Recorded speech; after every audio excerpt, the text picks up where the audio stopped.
What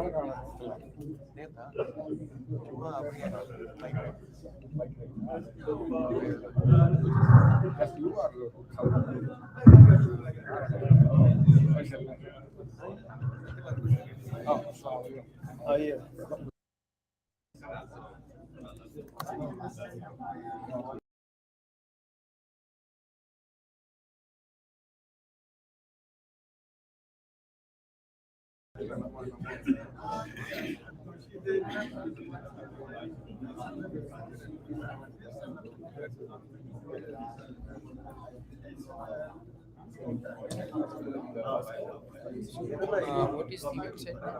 shariawiz.com.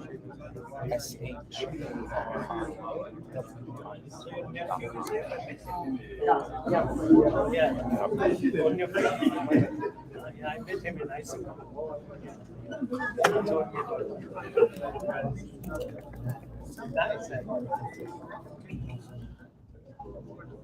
He actually sponsored the Thai food party. He and his friend. Yeah, he and his friend.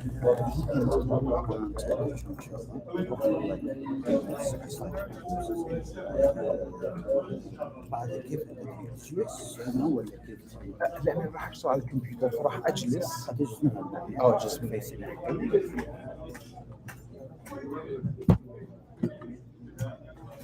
وعليكم السلام ورحمة الله وبركاته. شغلت لها؟ ايه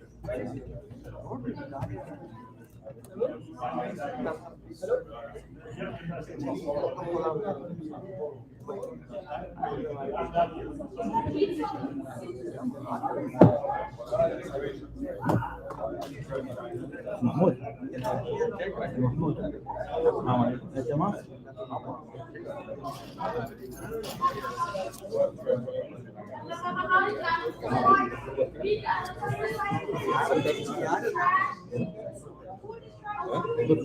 العواد المصريين متعبين صح؟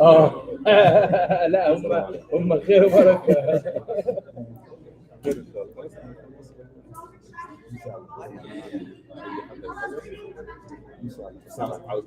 النوتري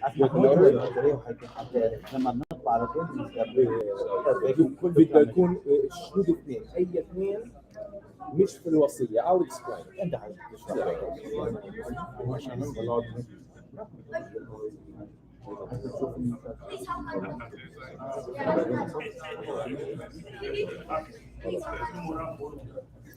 عندك تليفون؟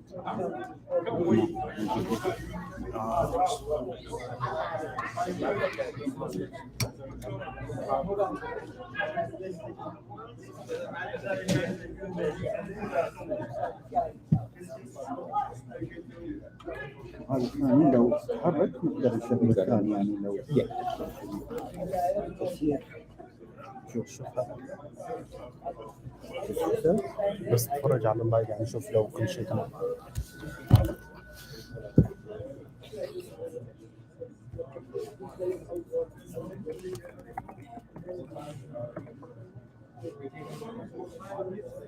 فين الكاميرا؟ وين؟ طيب يعني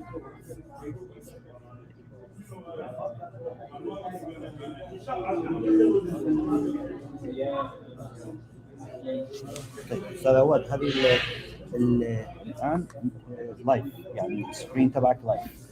اوكي بس انا ايضا لايف. انت كمان لايف. I'm also live. اوكي تمام. يعني قصدي لو في sensitive information. No, there's no sensitive. This is يعني قصدي احنا لو في شيء لازم نوقف يعني لو في عندك اي شيء تعمله في السيستم يعني بس حتى no problem. يعني. تمام. شو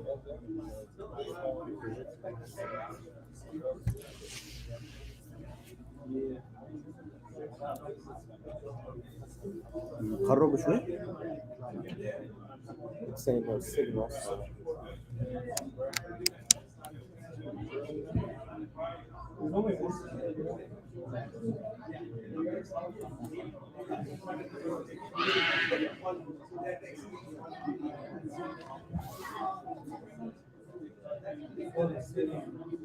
أصغر كمان؟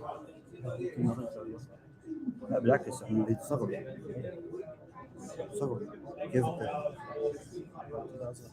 أصغر شيء؟ يعني لازم نقدم ما نقدم. يلا نقدم كل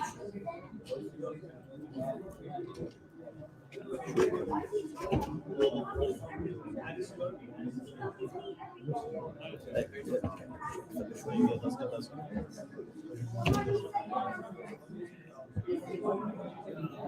بس لو التفاحة تكون أفضل على الأقل أنت يشوفون هيك بس شيء تحتها.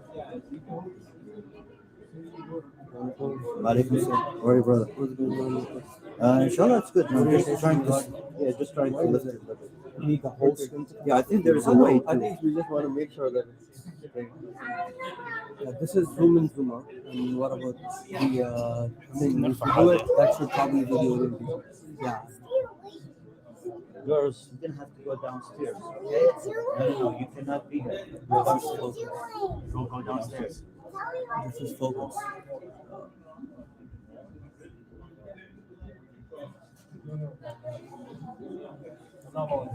You can just reduce that. So just go down.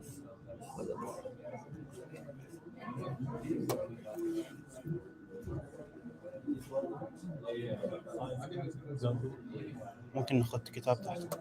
إيه. طيب.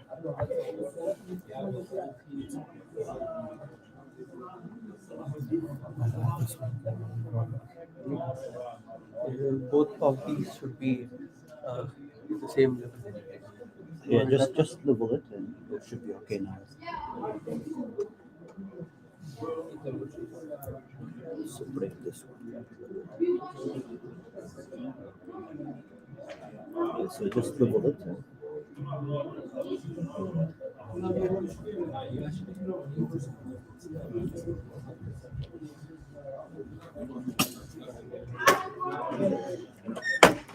سلم. عين وانتم شايفين؟ شايفين وشنا؟ Yeah, I can start. Okay, that's good.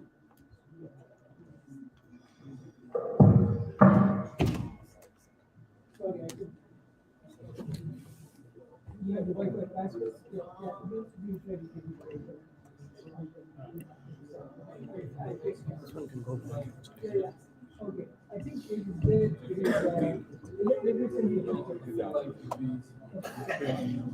So it's like the old ones have a bit of problem. New ones are fine because in new ones you have the technology. Good. We have something bigger block than this. Or one more book. No, it's the other way. Want to lift it? Or you want to go up? Yeah. On top? Yeah. I want.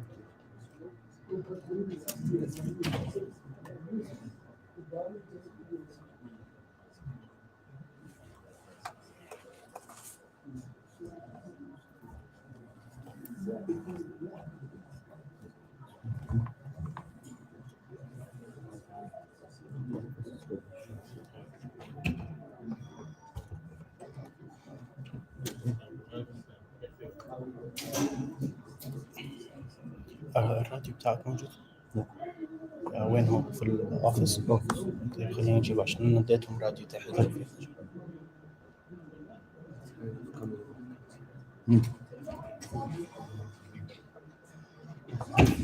The problem with these screws.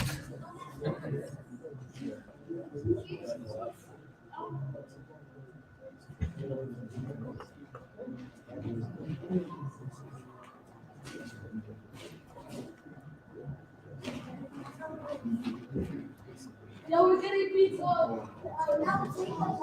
you can remove books if Yeah, you finish. one book will remote. Yeah, that's good, inshallah. Doesn't have to be like. Yeah, you don't have to be perfect, but just make sure, like, at least it covers. And this is fine. somebody's community, no, no, somebody's community, then pay their own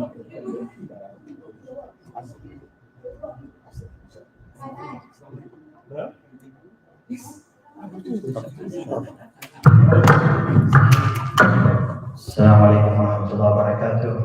Once again, brothers and sisters, want to welcome Ustad Awad for visiting us today from New York, about 3 hours drive. And for the sake of Allah, he is created this system for Muslims to use, and it makes it easy for our people to prepare their will, which is very needed for all of us. We'll start the lecture today with the best thing to start is verses from the Quran with Imam Muhammad, inshallah. So if you can, so that you can start. Then this session will be live on Facebook and YouTube. You can go back if you need anything later on and do it. Also, generously, he is Ustad Awad offering a discount code for our people here, so it's 25%. You will share it, inshallah. Jazakallah khair, and that will be good also for the session today. Inshallah.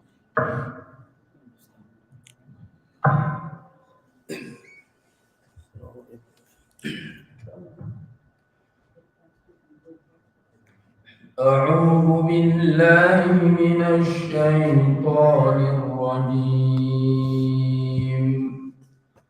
يا أيها الذين آمنوا كتب عليكم القصاص في القتلى الحر بالحر والعبد بالعبد والأنثى بالأنثى فمن عفي له من أخيه شيء فاتباع بالمعروف وأداء إليه بإحسان ذلك تخفيف من ربكم ورحمة فمن اعتدى بعد ذلك فله عذاب أليم ولكم في القصاص حياة يا أولي الألباب لعلكم تتقون كتب عليكم إذا حضر أحدكم الموت إن ترك خيرا الوصية للوالدين والأقربين بالمعروف حقا على المتقين فمن بدله بعدما سمعه فإنما إثمه على الذين يبدلونه إن الله سميع عليم.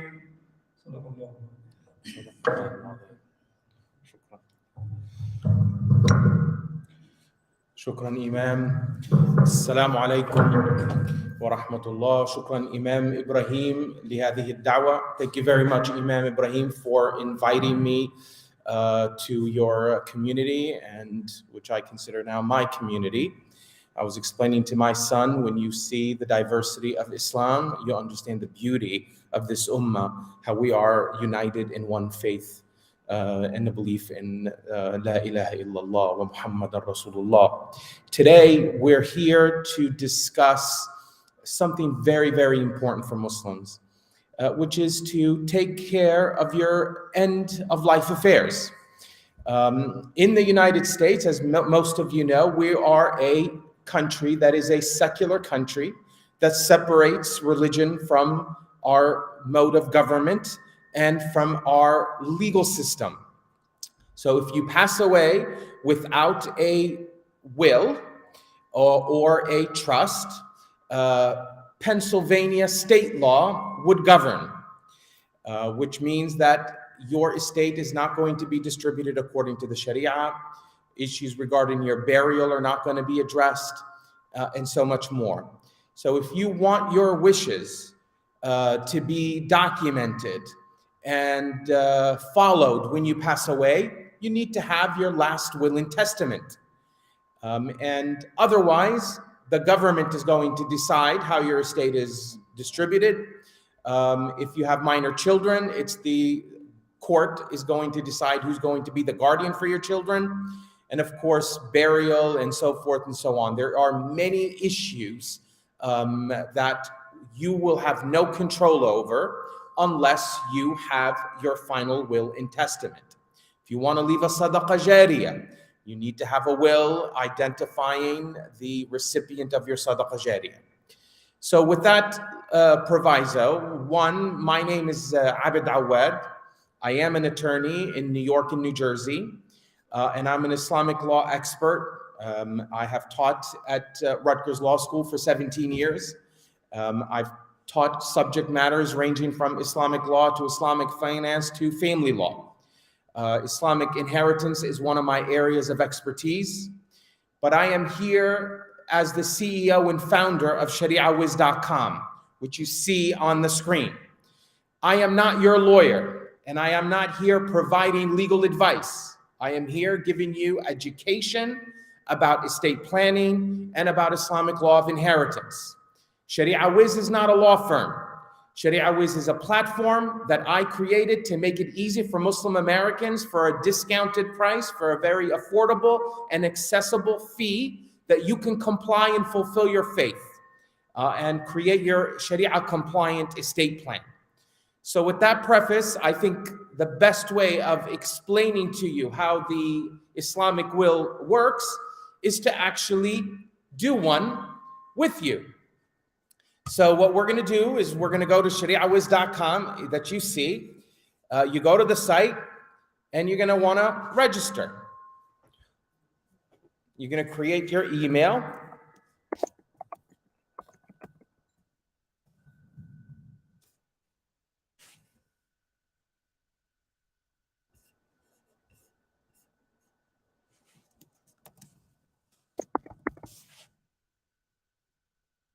Your email, password. We're very safe. ShariaWiz is hosted on the AWS server, which is where the IRS and government also hosts their servers and so forth.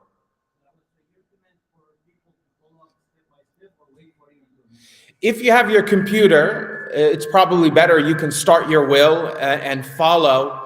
And if you have any questions, because what I'm going to do is I'll go through the process and I will stop at each question. And if you have any concerns or you want some feedback, I'm happy to answer as the process goes.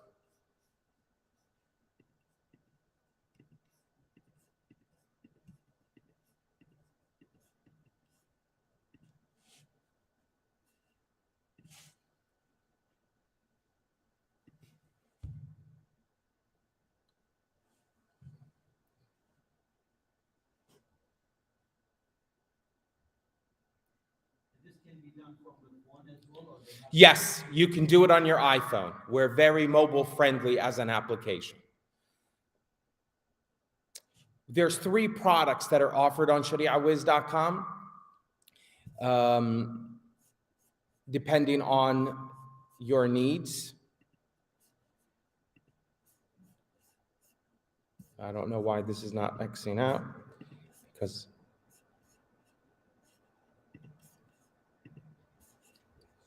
so there are 3 products that we have are a will-based estate plan, a trust-based estate plan, a family waqf. For most people, the Islamic will is sufficient and you don't need anything more. So a will is valid when you pass away. So the ShariaWiz template for the Islamic will is straightforward. When you pass away, your assets will be distributed in accordance with the Sharia. A trust-based estate plan, it's a trust. So the trust becomes valid when you are, is there too much of an echo? No, I'm trying to switch it if this might not be very loud. So, Testing 1 2 3. Testing 1 2 3. Yeah, this one's better, I think. but we have to be too close to it. Maybe. Testing 1 2 3. I'm very loud. Everybody can hear me, right? Okay. There are sisters downstairs. Is it? It's making like An loud echo? downstairs. So we'll have maybe to keep it far. Testing 1 2 3. Testing. We'll have to keep it. Maybe Keep it like far, yes. You hear me now? Now it's better. So a trust-based estate plan is basically an Islamic trust. A trust avoids probate. When you pass away, your assets will automatically transfer to the successor trustee. The family waqf is a joint trust. This was a collaboration between Azad and Sharia Wiz. Azad is one of the largest mutual Sharia compliant asset management companies in the United States. They have 1.4 billion under management. We collaborated together to create the family waqf. Their Sharia board approved this particular structure. The family waqf is a waqf for you and your wife. So when you pool your assets, you put them into the trust together. When one of you passes away, there is no distribution. It remains in the trust under the management of the surviving spouse. When the surviving spouse passes away, that's when there's going to be a distribution to the Islamic heirs. But like I said, for most people, the Islamic will is sufficient. So after you created your account, you want to select which product. You're going to do a will. What is your gender? Male. I'm going to do the male, not the female, because the male has more questions relating to financial issues relating to the wife. These are proposed Sharia solutions that I created over the years of my practice. They're only options. They're not required. You don't have to follow them. You can have a very strict constructionist view of the Sharia, and you can also have a more flexible view of how you can arrange the financial security of your family. I will address each question as we go along. You got to pick the state that you live in, your state of residence. It's Pennsylvania. Enter your name. How did you hear about us? The first step of the Sharia Wiz software is to identify who are your Islamic heirs and what are their shares. So we're going to do a family tree. Sharia Wiz has a proprietary Islamic inheritance calculator. It calculates everything for you as you go through the process. I am married. Is your spouse Muslim? Do you have children? Any of your children adopted? Children born outside of marriage? Stepchildren or non-Muslim children? Because under the Sharia, these categories of children are not automatic heirs. That doesn't mean they do not receive an inheritance. You have to take proactive steps, and in the bequest section, leave them a wasiyyah, leave them a gift. But automatically they are not Islamic heirs. Which madhab do you follow? Because by and large, in very rare scenarios, all of the madhahib are identical on the Islamic law of inheritance. There are some special cases, there are some special rules that are very rare that the difference of the madhab would take into account. I usually pick the majority. What's your wife's name?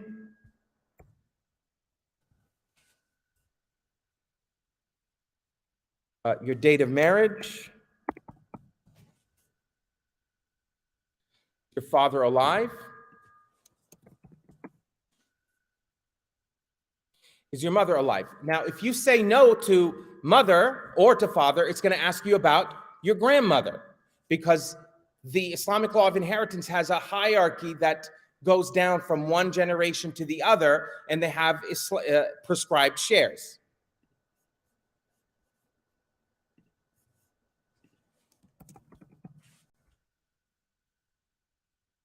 How many sons?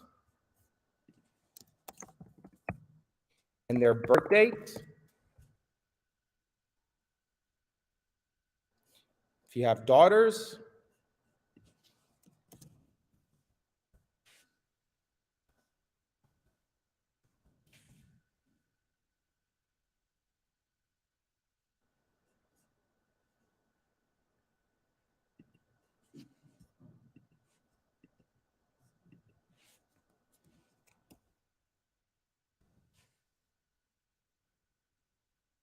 so now that was my family tree. And it gives you the distribution. As you can see, the father receives 1/6, the mother receives 1/6, the wife receives 1/8, and the daughter and the son receive the balance. مثل حظ الذكر أنثيين. You can look at the next to each one. It will cite you the citation in the Quran where the rule is and an explanation of the rule. So now you reviewed all of this and understand that this distribution is from the net estate. Under Islamic law, before there's a distribution, we got to pay all our debts. If we have debts, if we have a sadaqah jariyah, if we left a bequest, all of these things have to be paid first. And whatever's left will be distributed according to these shares. So now we click continue to the will. Do you want your daughter to receive an equal share as her brother? Under Islamic law, the Quran is clear. مثل حظ الذكر أنثيين. However, if your son voluntarily agrees to reduce his share to share equally with his sister, that is valid under the Sharia. But the son cannot be required to do that. So if you would answer yes to this question, it does not guarantee that the daughter is going to receive equal. The will is going to say, son, I would like you to share equally with your daughter, but you're not required to. After I die, if you decide to do it, that's great, but if you don't, it's okay. So that is the most that we can do within the Sharia regarding this issue. So we've completed the family tree. Now we're going to go next. Huquq Allah. So we got to address, is there any zakat that you want to pay?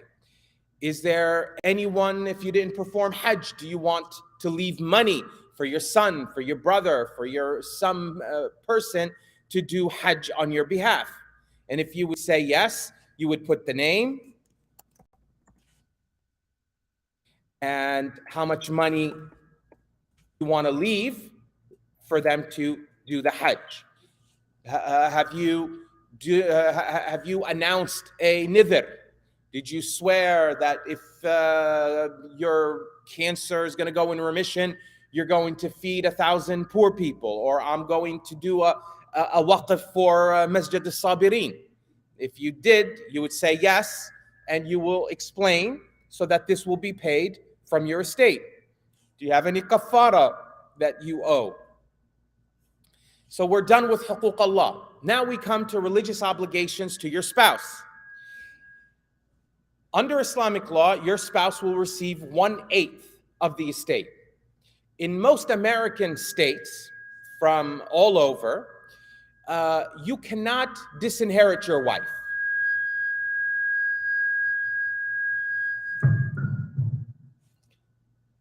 If you give your wife less than what she's entitled to under Pennsylvania law, she can contest the will. Go to the court and say, I don't want what my husband gave me in the will. I want what you give me as the state of Pennsylvania. And that amount ranges from state to state, anywhere from 25% up to 1/3. In some states, if they're community property states, half of the assets are hers anyways. So for these issues, many couples have these conversations, In the Sharia, a wife is entitled to 1/8 plus any amount of mahr that has not been paid. So if you had a mahr and you had a deferred amount, that money gets paid first, and then whatever the balance is left, she gets 1/8 of the estate. So we created at Sharia Wiz a couple of ideas and options for users, for Muslim husbands, if they want to acknowledge certain debts that they owe to their wife. One of them is granting a life estate. This is something that the Maliki school has been using a long time, which is haqq al-manfa'a. In haqq al-manfa'a, you can basically say, this home, my wife has a life estate. She can live in it until she passes away. Nobody can sell it. Nobody can do anything until she passes away. So the wife will get a life estate in the marital residence, so the children don't throw her out. She can stay in the house. And after she passes away, there's a distribution. The other option is you increase her mahr. Like when you got married, maybe you weren't doing very well, and mu'akhar al-sadaq is $10,000. But now God has given you bounty and you're very well-to-do. You can increase it voluntarily. You can say, I love everything you've done for me, wife, for the past 15 years. I want to amend, modify my marriage contract, increase it to the house, increase it to 50,000 or to 100,000. By doing that, your will is going to say you modified your mahr. And now she receives this new amount of mahr as a debt plus 1/8. The same also if your wife helped. There are two schools. There's a concept in the Maliki school that's called al-kad wa si'aya. And in this concept, which is 1,200 years before the United States and in the West, created the concept that if a wife works with her husband, the assets that are acquired during the marriage can be divided by the husband and wife. So Amir al-Mu'mineen al-Faruq Umar ibn al-Khattab had a situation where a famous woman who made dresses and made clothing, she would stay up all night sewing and doing the thob, and her husband would take this thob to the local market and sell it. So they were making a lot of money. Her husband passes away. They had no children. So his family, according to the Quranic Surah An-Nisa, his family will get 3/4 of the estate, and she would get 1/4 of the estate. Because if you don't have children, you get 25%. So she went to Amir al-Mu'mineen and said, you know that I'm the one staying up all night working with him. We've done this together. So Amir al-Mu'mineen said, I know who you are and I know what you have done. Half of it is yours because of your work, and you get your 1/4 in inheritance. So we have had this concept since the 7th century. It did not become the law in the United States until the 1960s and 70s. So we at Sharia Wiz have provided this as an option. If your wife worked with you, if she pooled her money with yours, if she worked at the business, if she helped manage the money, if you feel that you've accumulated this stuff together and that you have a moral and religious obligation to take care of her, you could acknowledge in your will, I owe her this much. This is a debt. That debt will be paid, plus the wife will receive her 1/8.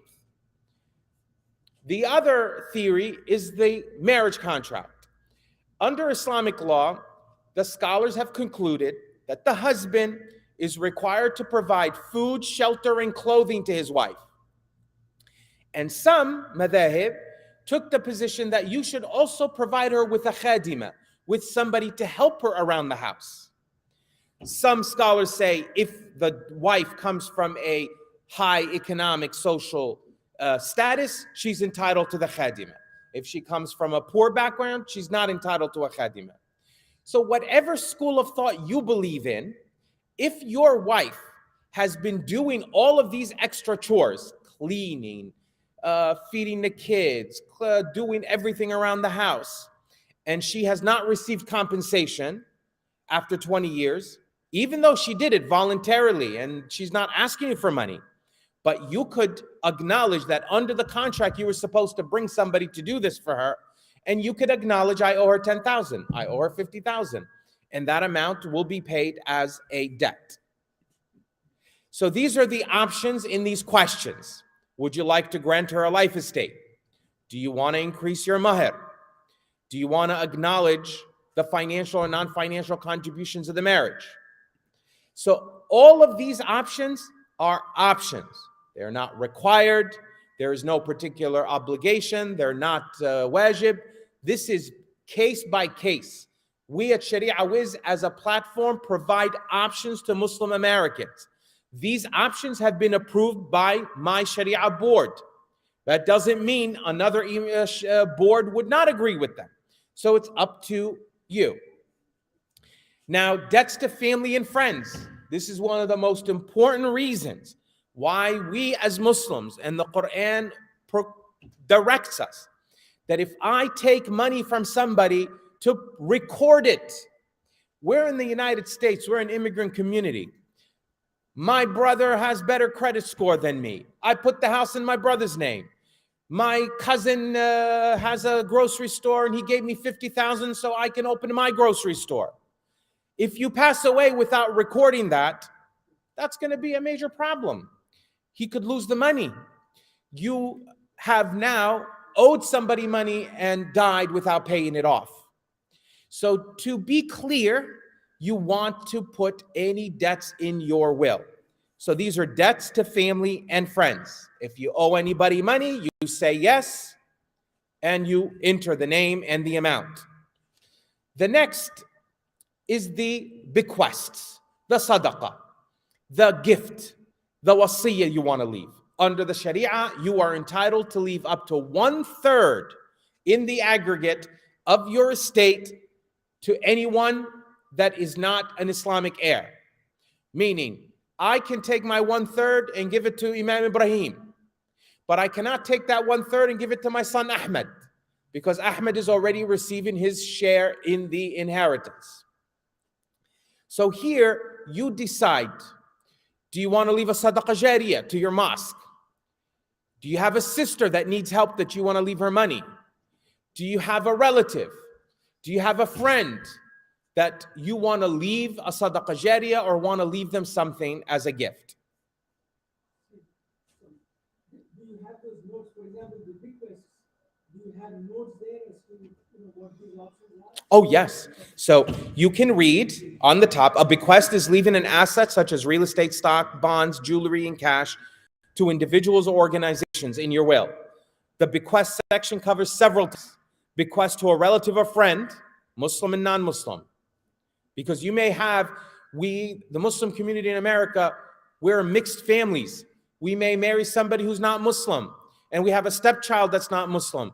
We care about him. We want to leave him something, but he's not a son. Bequest of adopted children, because they don't receive automatic. So, or children born outside of marriage, or non-Muslim, or to a charitable organization. So if you say next, it will tell you, do you wish to leave a bequest to any other friend or family? If you would say yes, it would ask you the name, the organization, and please select what you want to leave, whether it's real estate, an asset, a percentage of the estate, or what have you. Charitable bequests, we know that as Muslims, when you read in the Quran, anywhere you read in the Quran that mentions salah, it talks about sadaqah.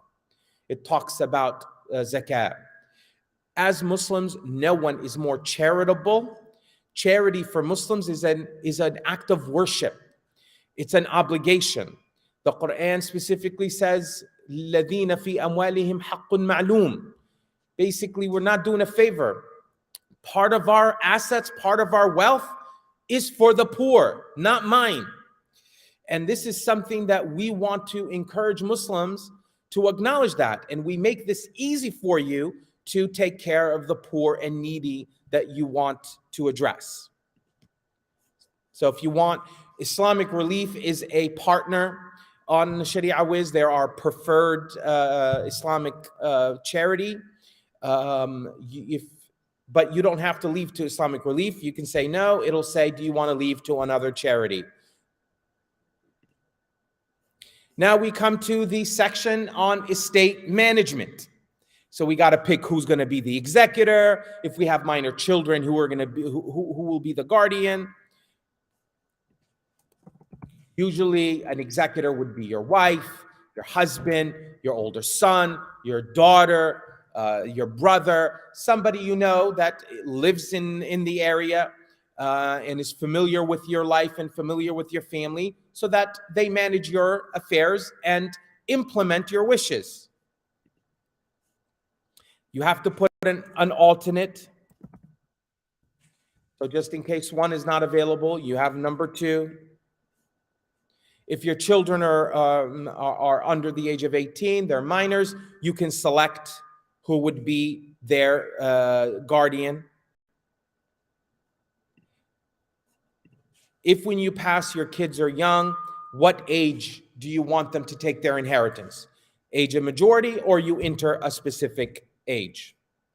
Burial. This is very important. You select your position on autopsy. Now, in autopsy, the schools differ. So you have to decide what position you want.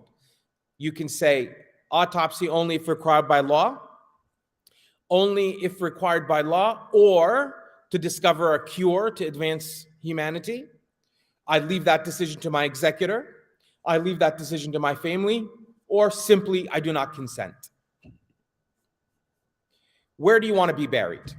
If you have a specific plot, you pick, I wish to be buried in a specific place, and you write it down. Or if you don't know, you leave it decision to your family, or you leave the decision to your executor. A wasiyah is your last statement before you pass away. So when you die, this is the last thing that people are going to read. This is your legacy. This is your voice. So Sharia Wiz wants you to have a unique voice. So while you're not required to write anything, but here you can decide what you want to tell your kids, what you want to tell your spouse, what you want to tell your friends. And you can say next, do you want to leave final instructions? Say yes. And you can type up whatever you want, whatever your voice is. Keep your prayers, go visit your aunt, visit your grandmother. I'm sorry if I did anything wrong. Forgive me. Come read Quran, leave some money. Whatever your voice, this is your last statement to your family. So now you're finished. If you focus, takes you 10 minutes, 15 minutes, you'll be done. Now what is going to happen is going to generate the document for you. And you get to review it. You look, you review, make sure you're comfortable. Any spelling mistakes, anything that you think that you want to change. After you review, if you say, well, you know what? I want to change. I want to add another person. You click on Edit Your Will. On the right, you will see every single section of your will on the right. You click on Huquq Allah, it'll take you back to that section.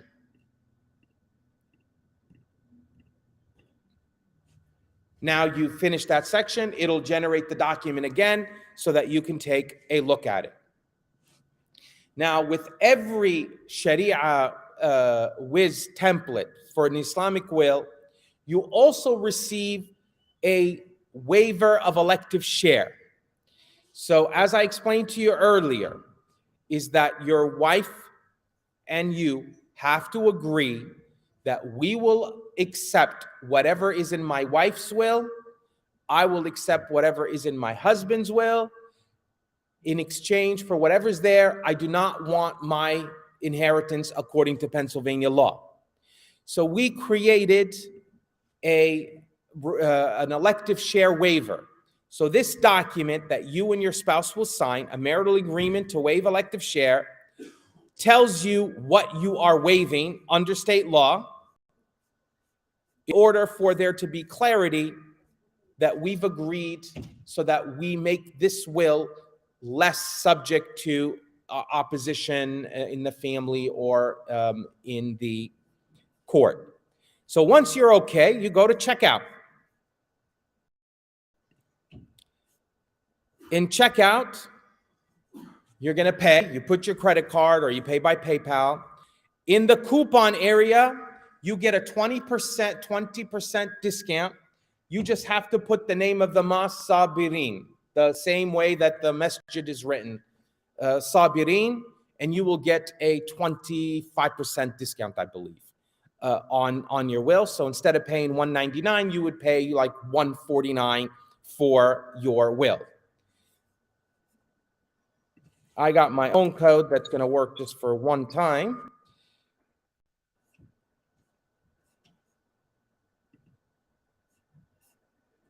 This code has expired. You see? No. I'm going to.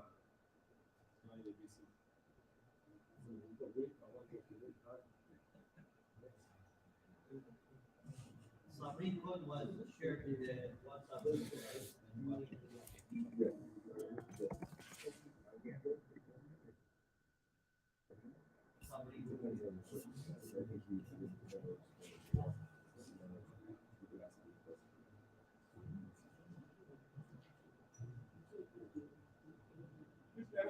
Let us know when we can start asking questions. Yeah, just give me 1 second, because I want to show you the final product. And the discount code for our brothers and sisters, if you want to use it now, it is SAB as in boy, EREEN as in Nancy. So Sabereen without L. So just Sabereen. Yes. Is it valid just for today, or I can do it if I mean, it was really valid just for today, but we'll extend it for you. Yeah. We'll extend it for another week or 10 days. Okay? No problem. Now, after you pay, you're going to get this thank you. We would really appreciate that you leave us a testimonial. If you liked our product and you enjoyed it, leave us a testimonial. That helps others and helps us understand how to continue to improve. So after you pay, you can simply go to dashboard. In your dashboard, here are all of your documents. The Sharia Wiz Islamic will is a total estate plan.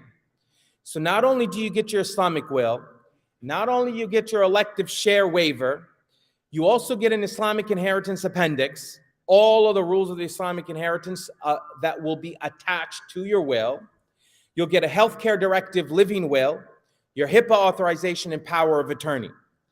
These documents are not complete now. You simply, after you pay, you click complete, and then you will answer a few questions, and it would generate all of these documents. So it's an entire package for $149. Now, you also get to edit at any time. So once you download it,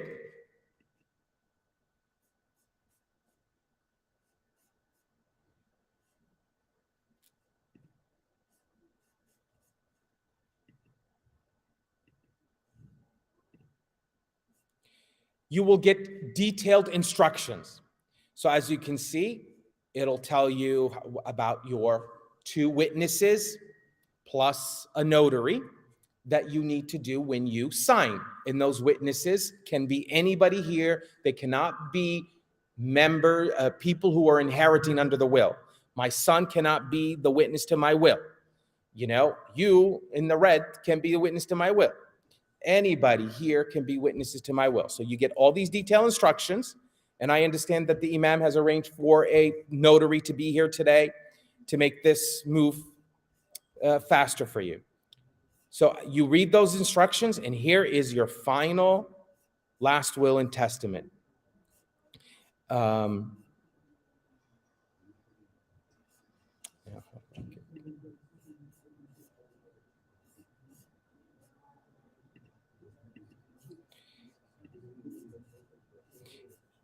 If you, after you reviewed it, you say, you know, I think I want to make changes. You click edit document. Now on your left, you have every section. You go through whatever section and you make the edits. On Sharia Wiz, the platform, you have unlimited edits for life.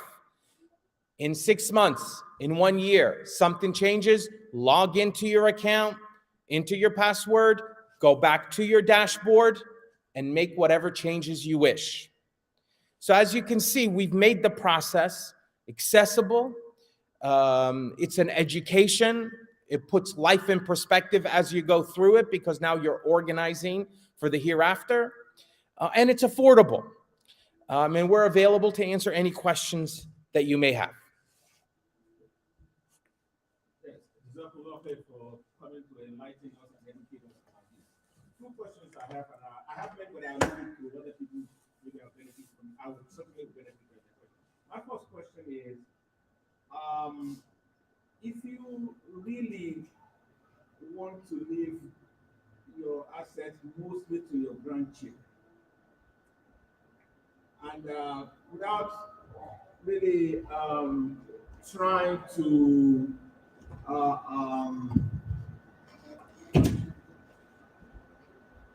without trying to really, if you want to leave most of your assets or your inheritance to your grandchildren without violating Sharia, what is the best way to do that? That's number one question. The number two question. Let's do one question at a time. Okay.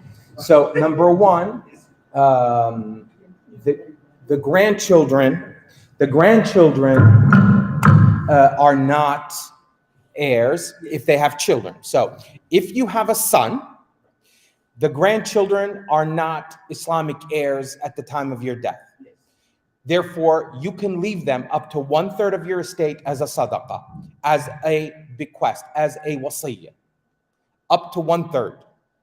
Now, if you want to leave everything to your grandchildren for whatever reason, I mean, the intentions between you and Allah is that you're not to try to circumvent the Quran and Surah An-Nisa, but you would have to retain counsel, because you cannot do that on the Sharia Wiz platform, because you would need to create a trust. We can create a Sharia compliant trust for you. This is for people who are following strictly the rules, but you need something custom.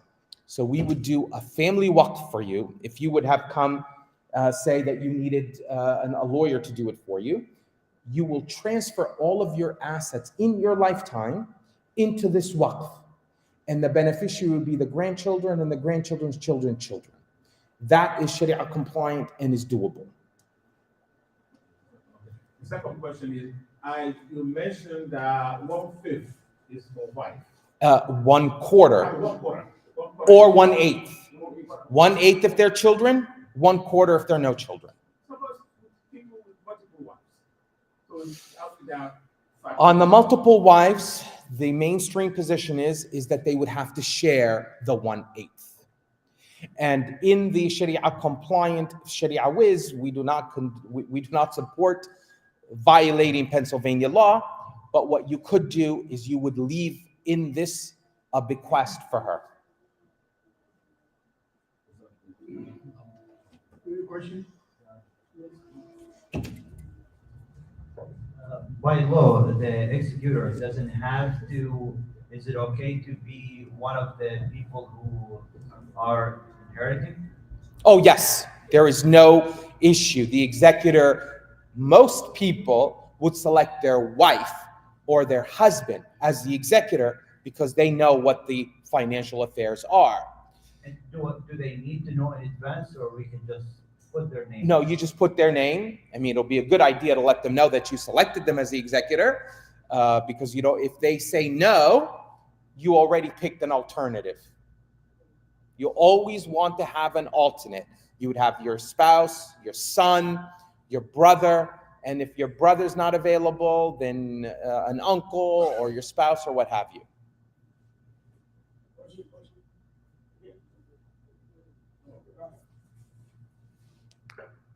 Yeah, I was just gonna ask, for example, if you leave a house to like your son or whatever, is that property taxed under the will or no?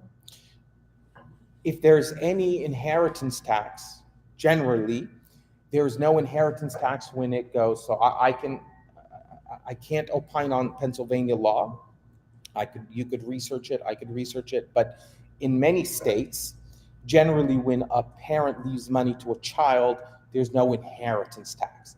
But if you leave money to your cousin, or you leave money to, your brother, there may be an inheritance tax, and there's scales of amounts of money of when the tax kicks in. But by and large, there would be no inheritance tax. Now, you will get what's called a step-up basis. So if your father bought the house for $100,000, when he passed away, the house is worth $500,000. So there was a $400,000 increase in value. You will receive the fair market value at the $500,000, the time of death. So if you sold it at 550, you will pay taxes only on the 50,000, not the 450. Specifically, your question about property tax, you have to pay property tax in Pennsylvania, otherwise you sell your Everywhere. Yes. There's only two things guaranteed: Yes. taxes and death. Yes. So you say I create this will every time I keep updating it. So towards the end, probably things change. I don't log in. I don't update my will. Maybe I've spoken to someone a friend of mine or someone else in the family, and have a change or a kind of request, probably for Sadaqah Jariyah or maybe. That's not obligatory. If it's not in writing, then it's up to the discretion of the family whether they're going to fulfill those or not. Now, the Sharia Wiz platform, because it already includes an inheritance appendix, also takes out, in the event you don't update it and maybe you have a divorce or a child passed or your parents passed away. Like now you do your will, it's going to say 1/6 to mom, 1/6 to dad. Something happens, you don't update it. When you passed away, mom and dad are not there. Your executor is given authority in your will, in this template, to apply Islamic law based on the appendix and redo the shares. So this avoids the court getting involved. So we've covered all of those aspects in this particular template. There's a question in the back too. I have a question. Do you need to put the amounts that you have while creating the will? No, you would have to put all of your assets if you do a trust, because you are transferring in your lifetime those assets. So you would say you put your address, your bank account, all that information will be in the schedule of assets for the trust. But when you do a will, you don't put anything, because the Islamic law is to gather everything you own and at the time of your death, not now. So you don't have to put anything. That's why you could do this in 10 minutes.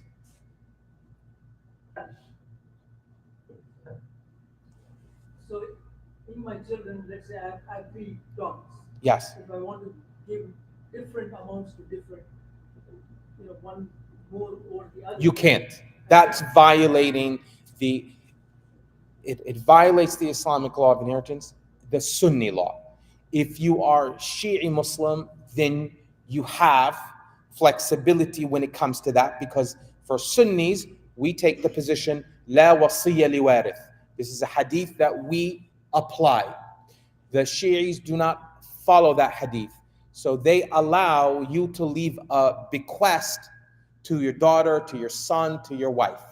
But Sunni Islam does not. Now, if you have only daughters, they will receive, because it's more than 2, they would receive 2/3 of the estate. And if you're married, your wife will get 1/8. The balance that's left would go to your brothers and sisters if you have it. Unless you do a custom will, because I do have Muslims, there is discussion in Al-Maghrib al-Arabi, for example, that there's an ayah in the Quran that addresses the inheritance of a brother and a sister. And it's in Surah An-Nisa, I think it's verse 174 or 175. And in that verse it says that the brother will receive an inheritance from his sister if she has no children. And children is used gender neutral in the ayah.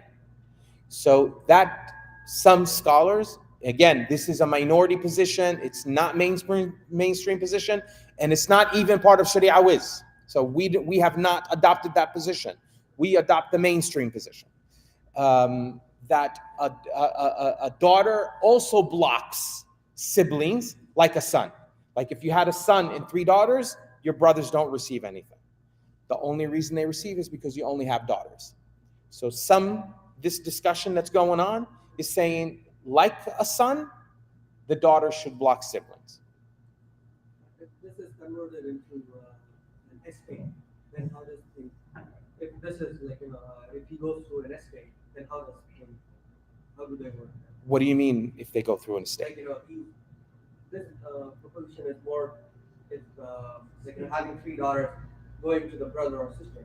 So if he pulls his assets into an estate or a trust, and then like same thing, if we do a trust, it will apply the Islamic law of inheritance.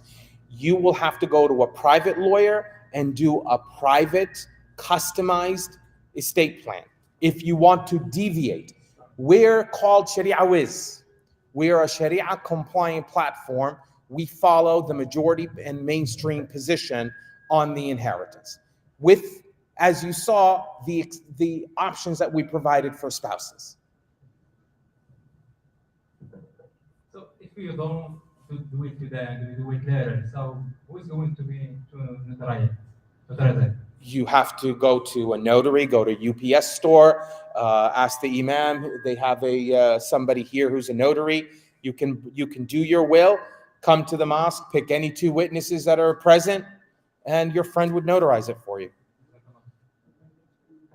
We have Mahmoud here. So yeah, Mahmoud's the notary. Mahmoud here, he can notarize. Yes.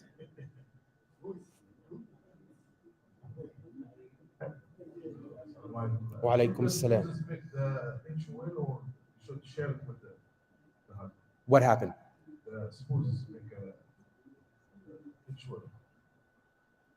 Separately or because under Islamic law, your Islamic heirs are different than your wife's Islamic heirs. For that reason, each person has to do his own will. Your wife's own Islamic will and the husband's Islamic will. That was a situation that I read in legal brief about a woman that passed away, but in her will, she has 3 children. So, but she divided the. This is not Islamic. I just want to see what would Sharia say about that.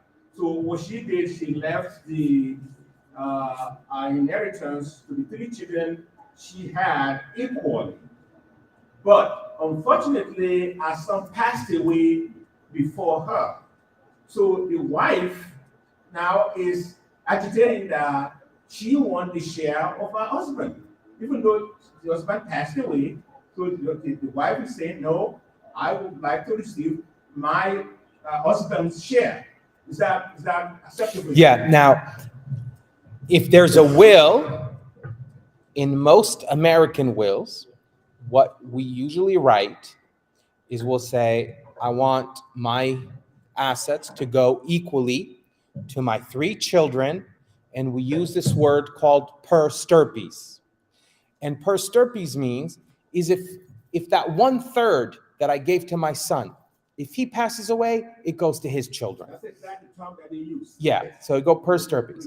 Now, depending on if it's in the will, in state law without a will, there, for example, recently I had to give a memo to a client where the mother is leaving money to her 8 children, but one of her kids passed away, has no children, She wants it to go to his wife.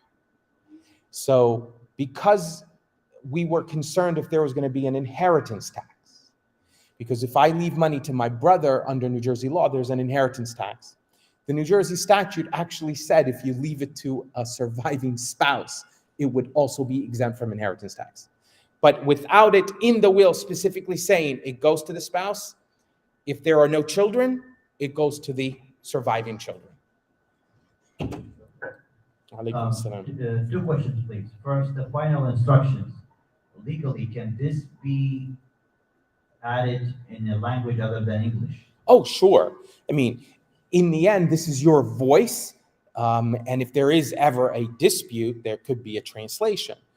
The will itself, it has to be in English so that we avoid any problems. But I've seen many clients and people on Sharia Wiz would use Arabic, Urdu, their mother language in their final instructions. Oh, great. Okay, and one more thing on the burial. I saw the questions that asked for options on burial, and I think I have emailed Sabrina about that as well. I was hoping for a place. I don't know if I missed this. I was hoping for a place where it asked for, and I explained to you that in our masjid we had these incidents where some revert Muslims, they pass away, maybe they choose someone else as an executor, maybe like, non-Muslim. But when it comes to burial, we were trying to get like some control on that by allowing us to control the burial to be done Islamically. Yeah, you can, for that purpose, when you come to the question of burial on the Sharia Wiz question format, it's going to ask you, where do you want to be buried? You can say, my family decides, my executor decides, or I have a specific place. If you click specific place, then you would write it in. I want to be buried at this particular location. In your final instructions, you could include, because the will is going to say, I want the Muslim imam to do my burial, do my cleaning, do all of that, and be wrapped, everything that you have that's Sharia compliant. But in your final instructions, you can specifically say, by the way, as it pertains to my burials, I want the mosque Al-Sabereen to be the one handling my final affairs and burial issues. So you would put the location if you know, and then in your final instructions, you can tell your family who's going to be handling all of the burial arrangements. And one comment to brothers and sisters, that if you are putting this, please make sure you're putting the masjid name, not person name, because people might not be in charge for, on that time. So it's better to keep just Islamic Center, Masjid Sabereen if you choose to. Assalamu alaikum warahmatullahi wabarakatuh. The sister downstairs, we send Wali downstairs with a paper and pencil. If you have a question, you can write it down, or if you need to talk, we can send the mic downstairs for you so you can answer, you can ask your questions, inshallah. Any question? So, as I understand that me and my wife both need to have a separate will, right? Correct. Yeah, but is it better to go for like family trust or the will? There's pros and cons for both. So for most people, the Islamic will is sufficient. But if you want to preserve, depends on your relationship with your spouse. You own one home, maybe you own a business, maybe you own an investment property. If you want to overseas, the law of overseas applies, not here. So a lot of couples, they do the family waqf. So if you go to now, I mean, the family waqf is better, but it takes a little bit more work. So to prepare it online, probably 45 minutes. You can get it all done. The question is, after you finish it, you have to now fund it. So there's a second phase of funding, which we give you a detailed guide and sample forms to fund it, how to do it. So you would transfer the assets into the trust. You would go change the deed from your personal name to the trust name. You would go to the bank, show them the trust, you change your bank accounts, and you put them in your name. You will sign some paperwork, transfer in the furnishings of the house, and you put it in the trust name. So there's just a little bit upfront work. But what happens is now when you pass away, there's nothing frozen. There's no government getting involved. There's no probate court. Everything goes to the successor trustee, which is your wife. She keeps everything, and everything is under her control, preserving it for your kids. Then after she passes away, there's no court. Your son or your uncle, whoever's going to be the successor trustee, would take over, distribute everything. So you avoid probate. It's better. Your family has access to money right away. So let's say in a will, there's going to be, you can't access the account. The executor has to go to court, get the paperwork, then he can go to the bank account and open it and take money out. In the trust, everything moves directly, smoothly. So yes, the family waqf is better. It's better. Last one, when I complete everything, do I have to print and get it notarized, or I can just leave it? No. You have to print. There's going to be instructions on each document. The family waqf is a huge package. That package costs between $3,500 to $6,000 at a lawyer. Okay? So what happens is that you get one trust, which is the family waqf. Then you get an Islamic will. Your wife gets an Islamic will. You get a healthcare directive, a living will. She gets a healthcare directive ruling out. You get a power attorney. She gets a power attorney. You get a Islamic inheritance appendix for each. You get a HIPAA form for each. You get a certification of trust, a summary of the trust so that you don't have to take the whole document. So it's a massive package. So you get it all in your dashboard, print, follow instructions, bring the witnesses for the wills. The same notary will notarize your trust, and you're done, and you're good to go. You're welcome. All right. I've got 1 second. The sisters have some questions downstairs. Assalamu alaikum, sisters. Wa alaikum assalam. If you have questions, you can send it to the Facebook inbox, or you can send it to the WhatsApp group, and also those who want to send it to Sabi, inshallah. We have the first questions. She said, on my 401k investment, they asked to put beneficiaries. What do we put here so it is included in the will? And then I know the question. So in America, when you die, your property gets distributed or transferred two ways. One way, we call it by will. I put in my will, I want my old Buick that's worth $300 to go to my son Ahmed. That's in my will. He's getting that car. The other way is what's called by operation of law. By operation of law means that in my life insurance, if I put Ahmed's name, it's going to Ahmed. If I put my wife's name, it's going to my wife. If I put 4 names, it's going to those 4 people. In my retirement account, like 401k, I'm going to select a beneficiary. So the person that I select, he's going to get it. It doesn't matter what my will says. It doesn't matter what my trust says, because that will never be part of my estate. It will never be part of my trust property. That goes directly to the pre-selected beneficiary. So when you have a 401k, because of tax issues, you have to keep in mind that we do have a complicated tax program system in the US. It is not advisable to put the estate as the beneficiary of a 401k. So most accountants and lawyers and so forth would not recommend that. You pick who you want to leave that that 401k to. If you want to leave it to all your heirs, you can try to change it and put the percentages. But most people leave it to their spouse. Now, there's also another school of law, modern perspective, is that retirement accounts like 401k is not a traditional mirath, not really part of your estate. That's the law in Saudi Arabia, in Egypt, in many countries that say at-taqa'ud, the retirement goes just to the family and the kids.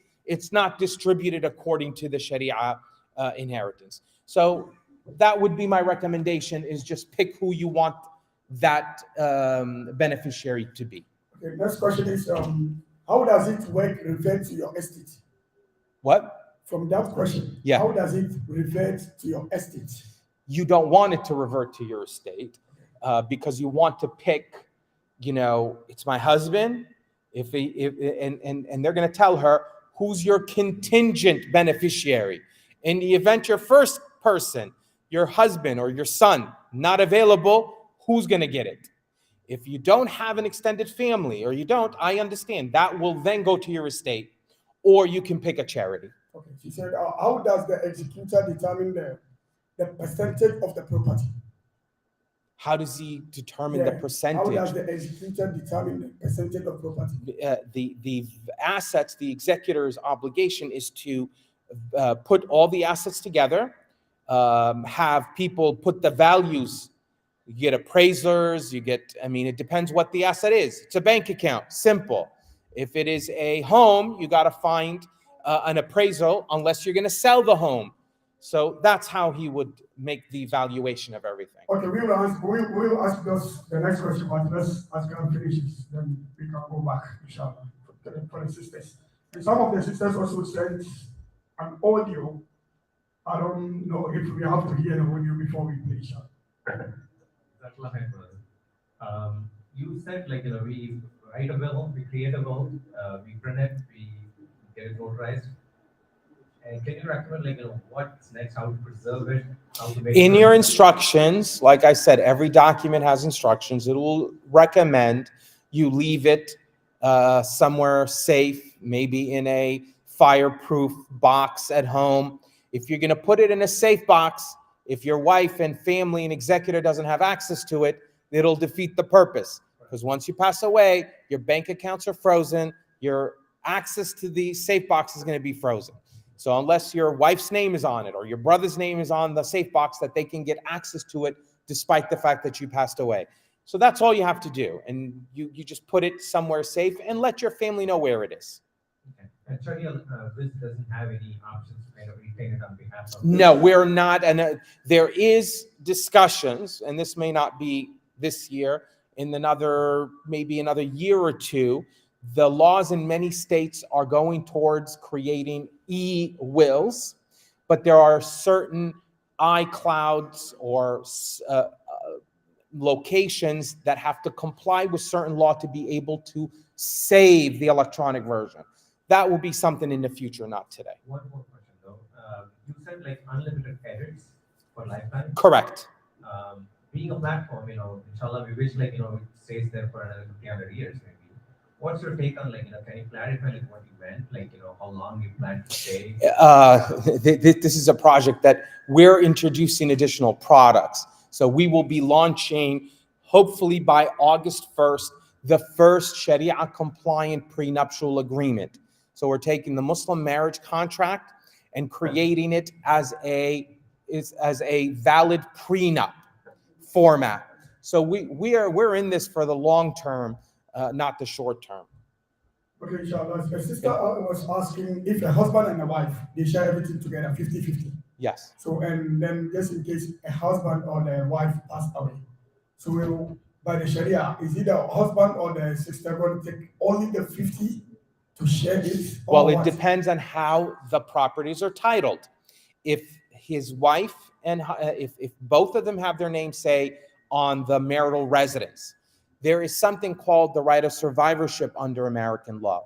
And generally, it applies to homes that are owned by a husband and a wife, the family home. So when one person dies, the other person receives his share.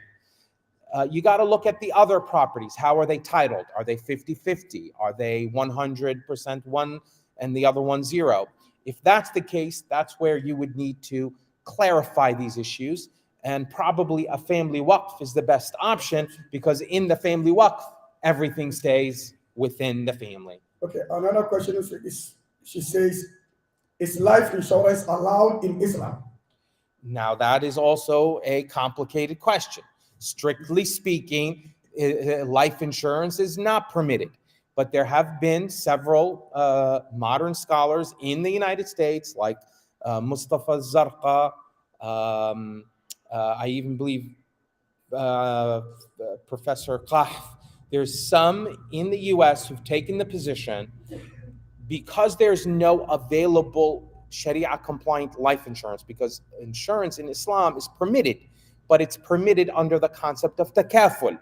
So takaful insurance, which is a mutual type of insurance, is acceptable. But there is no takaful company in the United States.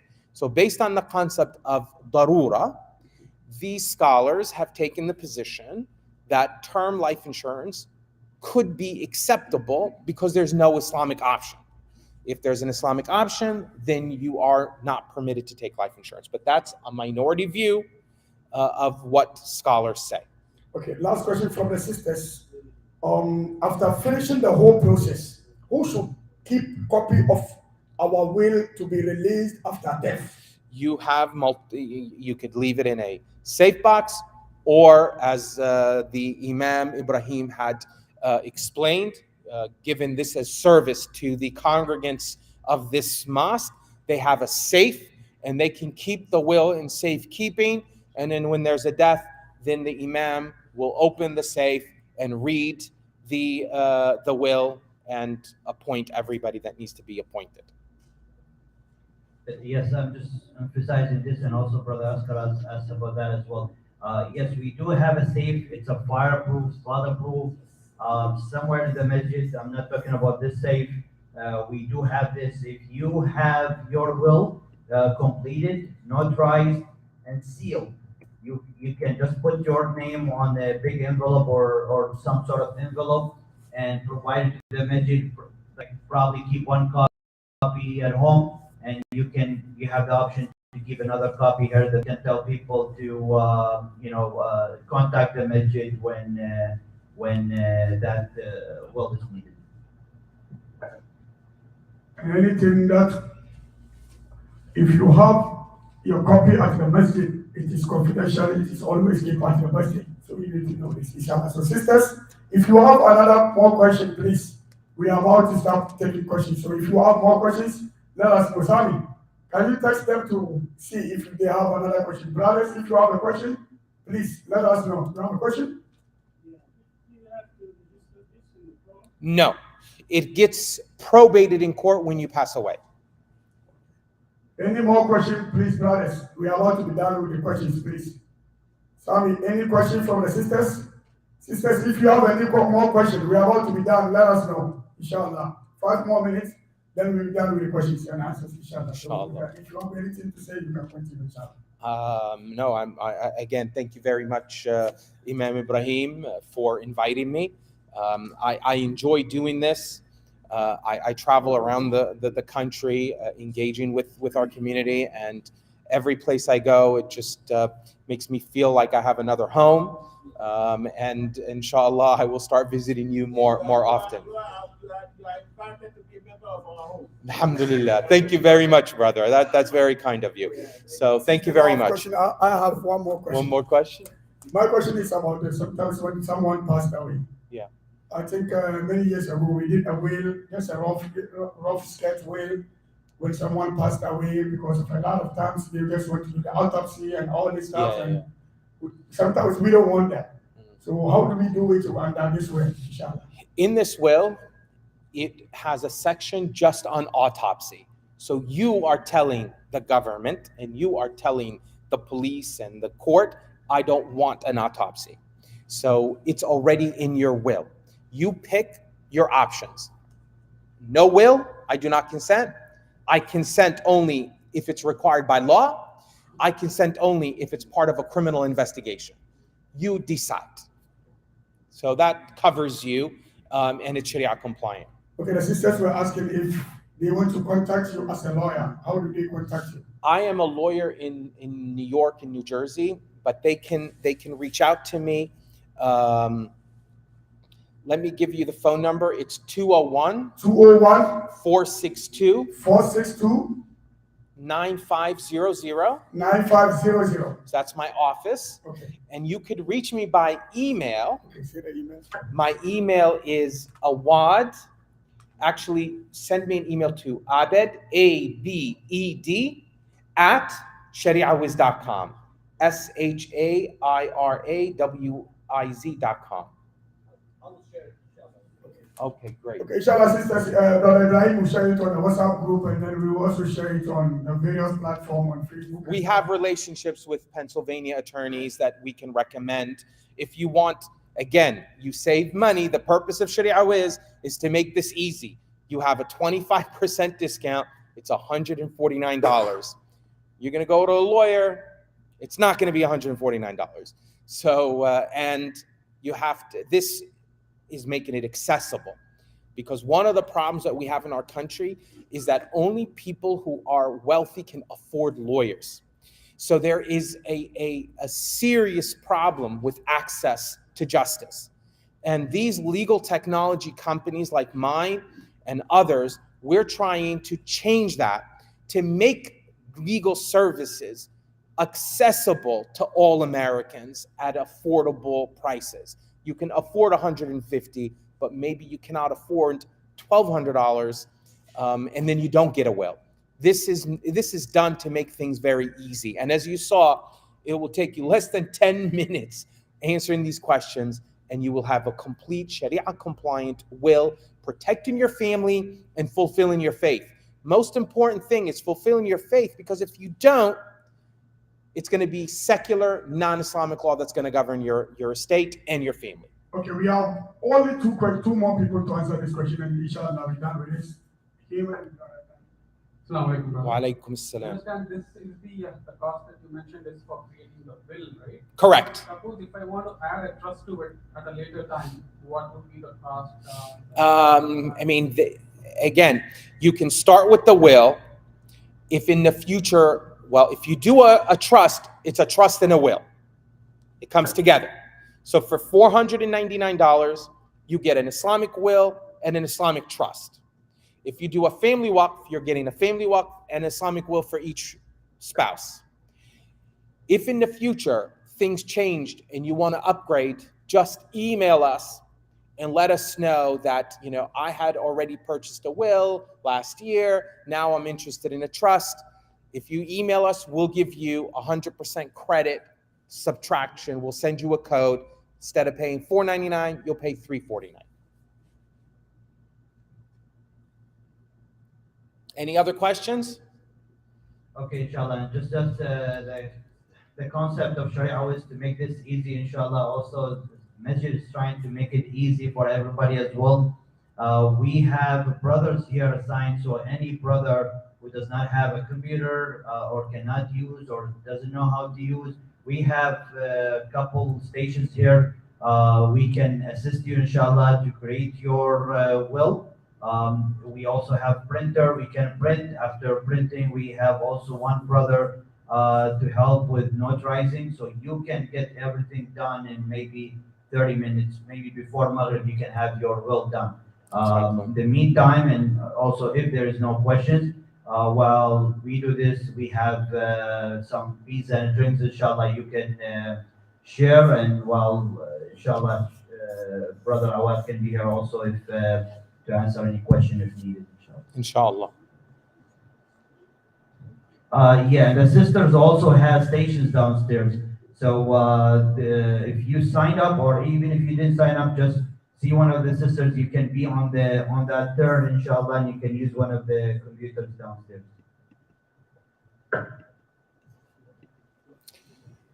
Thank you very much. Yalla, assalamu alaikum.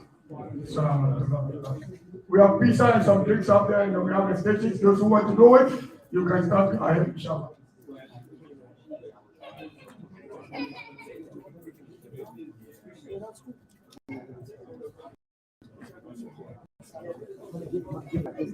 Yeah, give me one more.